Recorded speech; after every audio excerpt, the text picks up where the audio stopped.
চাঁদাবাজি, দুর্নীতি, আমলাতান্ত্রিক জটিলতা ও কঠোর মুদ্রানীতি এই 4 কারণে অর্থনৈতিক পুনরুদ্ধার ব্যাহত হচ্ছে বলে জানিয়েছে ব্যবসায়ীদের সংগঠন Dhaka chamber.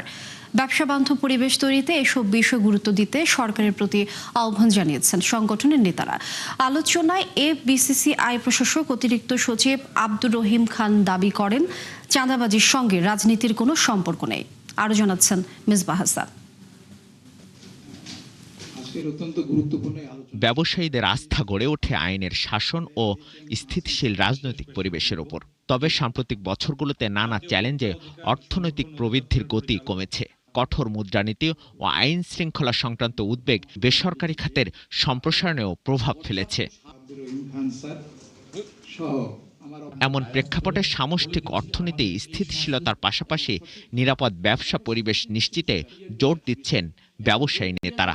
Dhaka chambers of commerce and ইন্ডাস্ট্রির মত বিনিময় সভায় উঠে আসে অবৈধ চাঁদাবাজি, অনিয়ম, দুর্নীতি ও প্রশাসনিক জটিলতার নানা বিষয়।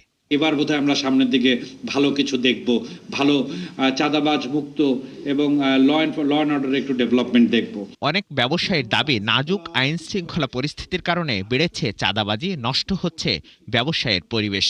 চাঁদাকে যদি বন্ধ করতে চায়, আন্তরিকভাবে কাজ করতে চায়, তবে এই চাঁদাবাজি বন্ধ করা সম্ভব হবে।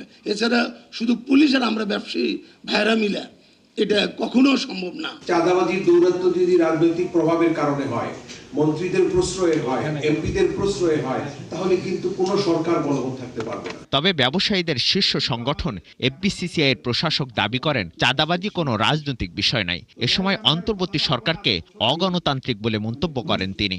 রাজনীতিতে কিন্তু চাঁদাবাজির স্থান নাই।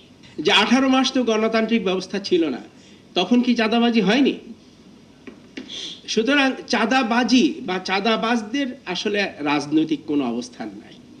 এটি হচ্ছে একটি ক্ষত, এটি হচ্ছে একটি অসুস্থতা। প্রতিযোগিতা কমিশনের কর্মকর্তারা বলেন, চাঁদাবাজি যে কারণেই হোক দায় বহন করেন ভোক্তা। তাই চাঁদাবাজি বন্ধে কঠোর পদক্ষেপের দাবি জানান তারা।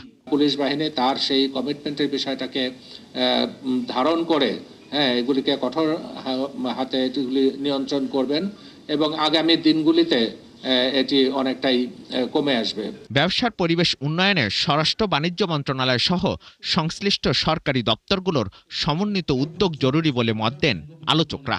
আমাদের লোকবল কম, আমরা হয়তো সেইগুলি ধরতে পারি না। মিসবাহ হাসান, ৭১, ঢাকা।